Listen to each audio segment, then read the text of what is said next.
Hey, good morning, everybody, and welcome to another episode of The Unlocked Show. I'm your host, Tracy Wilson. Give me 2 seconds because I'm just going to check something. I don't know that my headset is working correctly. So, as what happens sometimes with when you're live, stuff just doesn't go the way it should. So let me just turn that on. I think that is way better.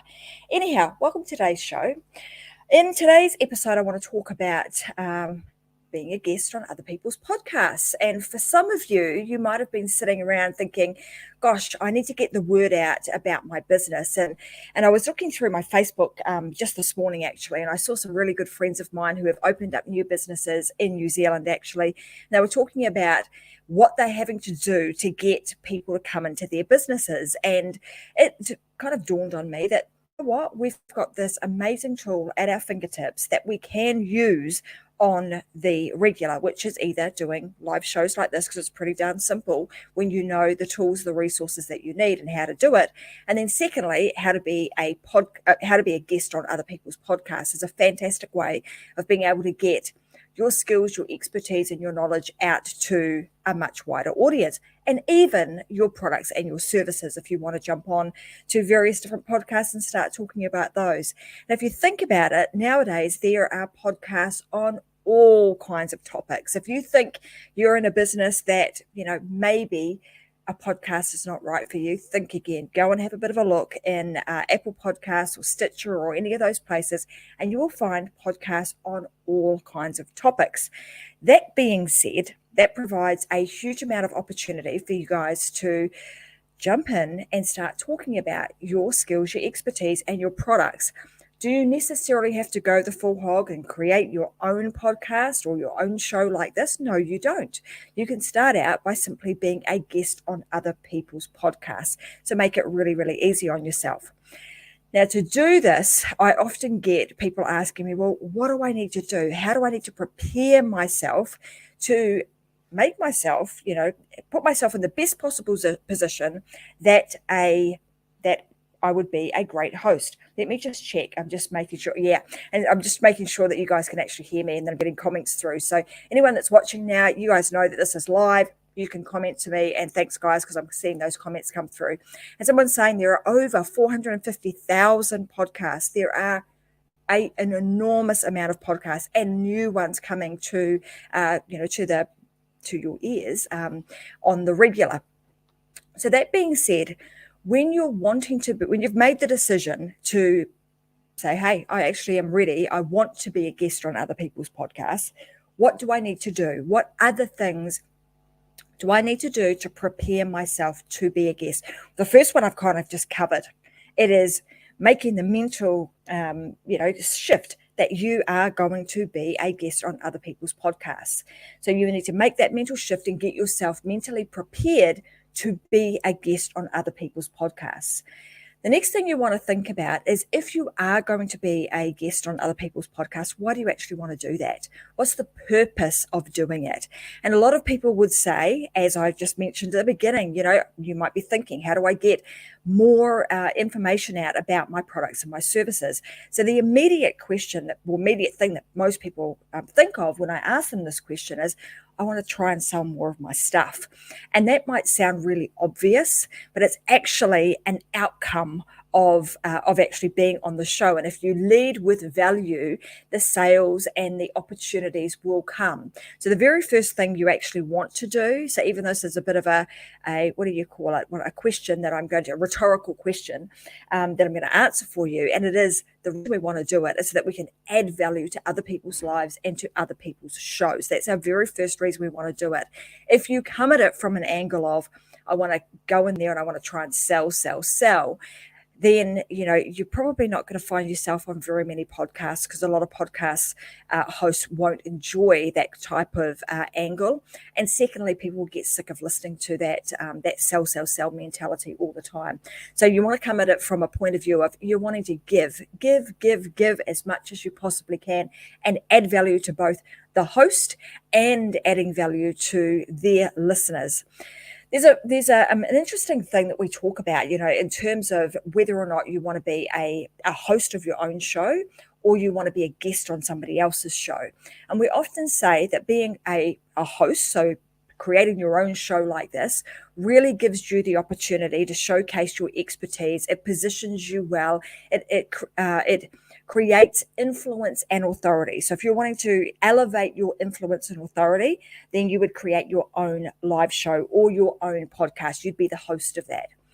When you're being a guest on other people's shows, the great thing about that is you're actually expanding your networks. So if you think about for a moment, that host has spent a lot of time building their expertise, building their influence and their authority, and they've created an audience for themselves. They're now giving you the opportunity to reach that audience. So instead of you having to work really, really, really hard to try and build up an audience yourself, you have the opportunity to be able to add value to that host's audience and actually tap into and be able to reach that audience really, really easily, because the host has done a lot of the hard yards and the legwork for you. They've done a lot of the work in setting up the show and the podcast behind the scenes. They'll do a lot of the work in terms of promoting the show before and after you are the guest on the show. So you want to make sure that when you are appearing on their show, that you've done everything you possibly can to prepare as well as you possibly can. A, to get yourself booked on a show, and then secondly, so that you can actually show up and, like I said, lead with value and be prepared enough that you're able to hold a really good conversation. So we want to understand who our audience is. So before you even get, you go down the rabbit hole of whose podcast should I be on, you want to understand very, very clearly who is it that you are trying to help change your life. Who are you trying to inform? Who are you trying to work with? Who are you trying to influence? You want to really, really understand that, because there's no point in being on other people's podcasts that are that attract a completely different audience to that you are looking to serve. So that's probably the very first thing you want to start considering too.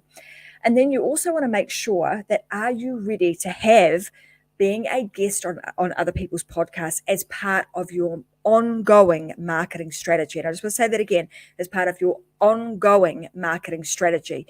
So if you're not ready, if you're sort of dabbling in it and you're going to do a few here and a few there, that's okay, but it's probably not likely to be part of your long-term marketing strategy. So this is very much a conscious decision to be a guest on other people's show and be doing that on a regular basis. The next thing you want to think about is, what is your availability? Do you have the time to be able to do this? And if you do, what days of the weeks or what times are you going to make yourself available? Because again, you don't want to go out starting to pitch yourself to various different podcasts only to find out that in your time zone that it might be 3 a.m. or 2 a.m. in the morning. That's totally okay if you're prepared to get up at that hour of the morning. But if you're not, you want to make sure that you're actually looking for podcasts that will either record or record at a time that is suitable to you in a reasonable hour of the day, because you don't want to be waking up in the middle of the night trying to put your best foot forward. And I've done that a number of times and been able to pull it off, but you don't want to be doing that on the regular. The next thing you want to think about is your environment. And a lot of people don't often think about this. And I heard one of the guests that I had on my show, I think it was last week, and he was talking about how he had a guest come onto his show, and there was a lot of noise, there was a lot of stuff going on in the background, and he was trying to determine, where is this person? In this case, he was doing a podcast, so it was audio only, and only to find out that the person was rushing. They were stuck in traffic, and they were trying to be the guest on a podcast from their car. And it's really difficult for the host as well as the person, being the guest, to try and put their best foot forward and be present in that podcast if they are distracted and trying to drive. And as we now know, if you're in Australia, you get caught doing that sort of stuff, you're in for a very big fine. So that's probably the case, right around the world. So just be mindful of that. Make sure that you are prepared, that you've got the right environment set up. So when I'm talking about environment, you want to make sure that you've got a place in your house. So in my house, I've got my own little office. It's at the back of my house. It's my place. This is where I come to do my work and my shows, and I'm able to do it without, a lot of interruptions. People are not walking past me, not now anyway, because I've solved that problem. And those sorts of things. So you want to make sure that you've got the right sort of environment. The other thing that you want to think about is your background. So do you have to have anything fancy? Do you have to go out and, buy yourself this really, fancy background? No, you don't. You might just want to put, a nice bookcase in the background, some flowers, a few, a nice color on the wall, whatever it is that you're going to do. Just make sure that it's well organized in the back, because again, you might think that's quite trivial, but particularly if you're doing a live show or a video show, what's going on in the background can be extremely distracting and can take away from what you are speaking about. So you just want to make sure that you're that is the case. Sometimes it can add to the humor of the show.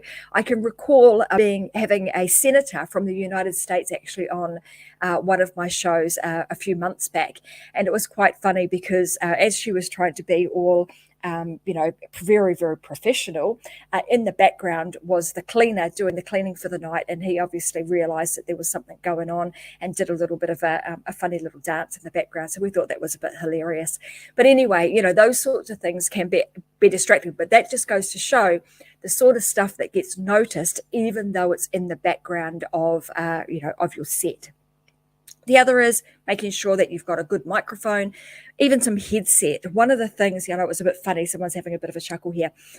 One of the things that a lot of people don't do, and again, this might sound really simple, but it's like even putting on, a pair of earbuds or a headset on when you're doing either a live show or doing a podcast, because it reduces the amount of echo. So you want to make sure that you do that and you're not getting any feedback from from any of your equipment by utilizing, having a headset on. And it can be just something as simple as plugging in the earbuds from your phone so that you're not getting that feedback.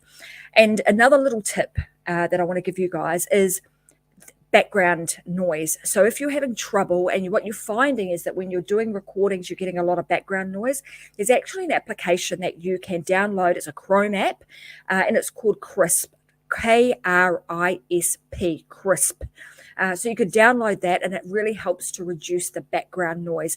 If you're using recording equipment or recording software such as StreamYard does a fantastic job of being able to eliminate a lot of the background noise, but also the microphone that you use will help in that case too. So I've covered microphone, your background. I've covered off, the use of a headset. So it might sound, I don't use this. Obviously, you're seeing me have the little, what do you call this? The voice handle or whatever you want to call it on my headset. Obviously, I'm not using that right now. I use this for other purposes, but I certainly use it for the sound so that it's not coming back through my computer and you're not hearing that echo. Okay, so now we've covered off some of the fundamental things. The next things you want to start thinking about is your website. So have you got your website up to scratch? Is it up to date with with relevant and current information? The number of times that I see people either not having a website, so not having their own personal branded website. So if you're going to be on other people's podcasts, they're going to be looking you up. I can guarantee that. And you want to make sure that you've got, your website's looking nice, that you've got the right sort of information on there, and it's in alignment with what you're going to be speaking about. You don't have a bakery and then all of a sudden you're speaking about, I don't know, watches. It's a crazy example there, but you get my drift. So you want to make sure that you're in alignment with that, and when you're providing them with the links to your website and to your social profiles, that it all makes sense, that they can look at that and say, yeah, she talks about that on the regular, she must be an expert at it. The other thing that you want to do is you want to make sure that you've got your media kit ready to go. Now, this is probably the place where a lot of people get stuck, because it requires you to write about yourself.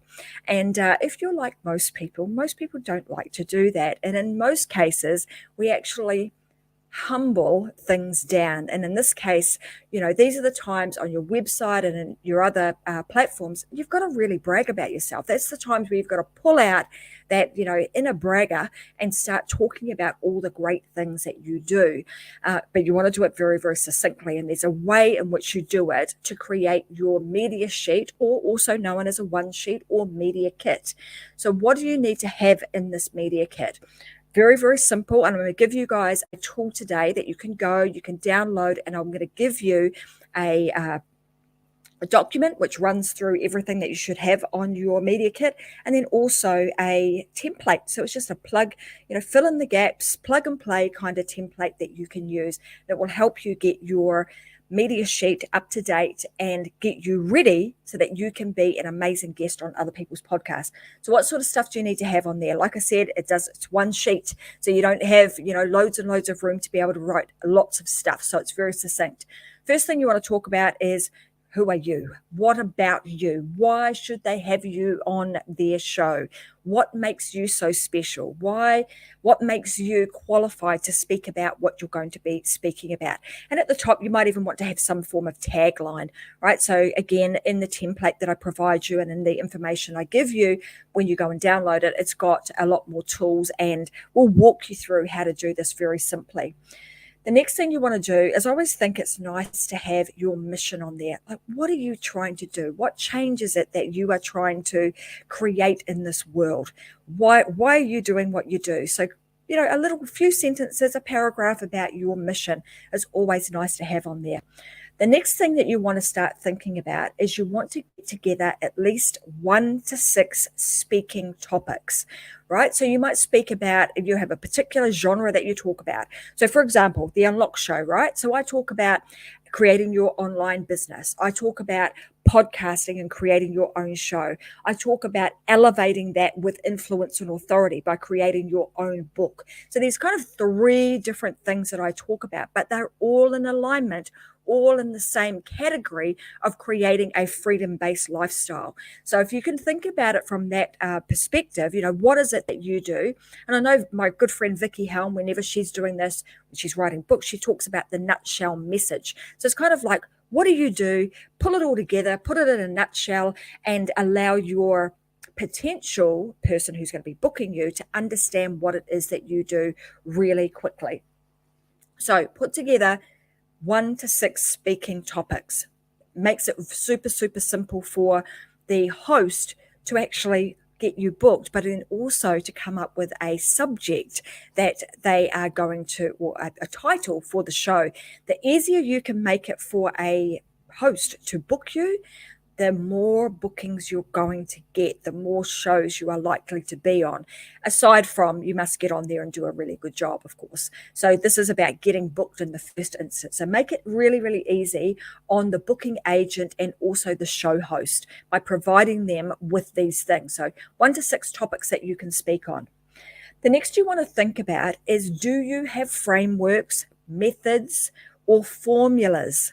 So if you haven't already created these, I talk about these a lot with my students, coming up with proprietary formulas, methods, and frameworks, because when you can create that, it makes it really, really simple, A, for you to be able to teach it, but secondly, for you to be able to recall the information and be able to speak about it again easily. And you'll hear me talk a lot about, frameworks, the methods and formulas, because they thread throughout all of those 3 things that I've spoken about: how to create your online programs, how to create your own show, how to create your own books. They get threaded throughout all 3 of those things. So they're super important. So just really take a moment to think about those. How do you make something proprietary? You create your own special formula, your own method, and your own frameworks, right? So you want to make sure that you've got those, because it makes it easy again for you to be able to talk about those. Makes them also a little bit intriguing. People are interested. If I said to you, hey, do you want to hear about the ACE method, or do you know what the ACE method is? Most people would say, no, I don't know what that is, but I'm intrigued. What is the ACE method? And so then that gives you the opening to be able to continue to chat and talk about that and continue to add value. Then you want to also think about 10 questions that you would be ready to answer.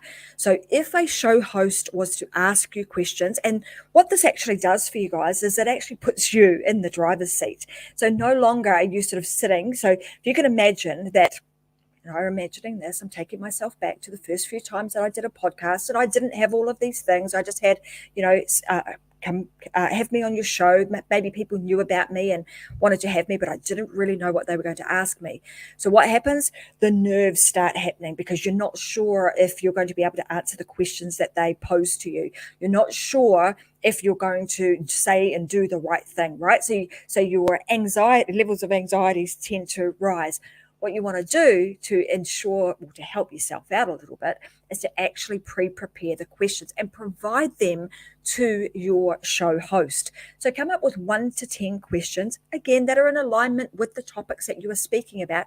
Come up with 1 to 10 questions that you would be ready to answer at a blink of an eye. So if somebody asked you that question, you could answer it very, very easily, and potentially you've even got a story that goes with it, because stories are also important. So you don't need to provide the show host with the stories prior to you being booked on the show, but you want to have those stories up your sleeve. So they might be, it could be a story, something that's happened to you in the past. It might be an analogy. It could be something that's happened to somebody else, but something that enables you to create a story around the subject or the question that is being asked. So just have a bit of a think about those two and jot them down. So underneath each of your questions, again, not giving these stories to to the booking agent or to the host before the show, but you're certainly writing them down so that you could recall them really quickly and easily if you had to. And then you also want to start thinking about, are there other tools and resources that you could provide the viewers and the listeners of the shows that you are appearing on? Why is this important? Well, one, you've probably got some stuff that you would like to provide. But secondly, it also gives you an opportunity to be able to, make a big switch of the audience. So where you're leading with value, you're not selling anything, but what you are doing is you're providing additional value by way of saying, hey, I've got a free gift, or here's a free cheat sheet, or something that would be useful for them, again, in alignment with what you've just spoken about. And that way, that's going to send traffic to your website and or your landing pages, and it gives them an opportunity to opt in to what you're speaking about. So just as I've just spoken about today, as I was going through this, often as I'm preparing for these shows, I get loads and loads of ideas. And as I was preparing for this, I'm like, there's a couple of things that I think would be super useful for anybody who's interested in being a guest on other people's shows. One of which I already had prepared. I've had it for a while. It's something that I provide to people on the regular. You can get it on my website by going to tracymwilson.com. But I'm also going to give it to you here. There is, so I'm just going to pop this up on the screen. So if you go to tracymwilson.com // speakers kit template, that will actually give you a little booklet and a guide, and it will walk you through how to get yourself prepared. And then it will also provide you with that template that I mentioned a little bit earlier. But as I was preparing for today's show, it dawned on me that one of the things that would also be super useful would be a checklist. So I'm going to prepare that checklist. I'm almost done with it because I only thought of it sort of 10 minutes before the show. And I'll make sure that it gets popped into the description or the show notes for today so that you guys too can go away. You can grab that checklist, make sure that you've covered all of the things before you get yourself onto the speaking circuit and start appearing on other people's shows so that you can get booked really, really quickly. Before I jump off today, I want to leave you with a couple of really awesome tools. So if you are thinking about doing this, first thing you want to do, go and download those two freebies that I'm giving you guys today and keep your eyes peeled for the checklist. But then head on over to podmatch.com. Again, I'll put the link into the show notes today. Head on over there because you can find some amazing guests to be on your show. And be on your show if you're going to be a show host, but equally you can find some amazing shows for you to appear on as a guest. Also, you can go to a platform called audrey.io. Go and have a look there, and you will again find some amazing shows that you may find are useful for you, and that you have some great synergy and alignment with, and you want to appear on their show because you think that you can add some value. So that being said, today, guys, I'm going to say thanks very much for joining me. It's a quick show today, but I hope that I've covered a whole lot of stuff today. But I hope you found this really useful. I hope you go away and you grab those couple of freebies that I've created for you, because they really will help you in getting prepared to be on other people's shows. And if you want to take this further and you want to obviously create your own show, well, you can reach out to me and we can have a bit of a chat about how we make that happen. Anyway, guys, have a fantastic rest of the week. I'm going to be back again this Friday, 10 a.m. Brisbane time. For now, have a fantastic week and go and live your life unlocked. Go and unlock that inner show host or show guest that's sitting inside of you, because people are waiting for you to be a guest on their shows. All right, guys, have a fantastic rest of the week and bye for now.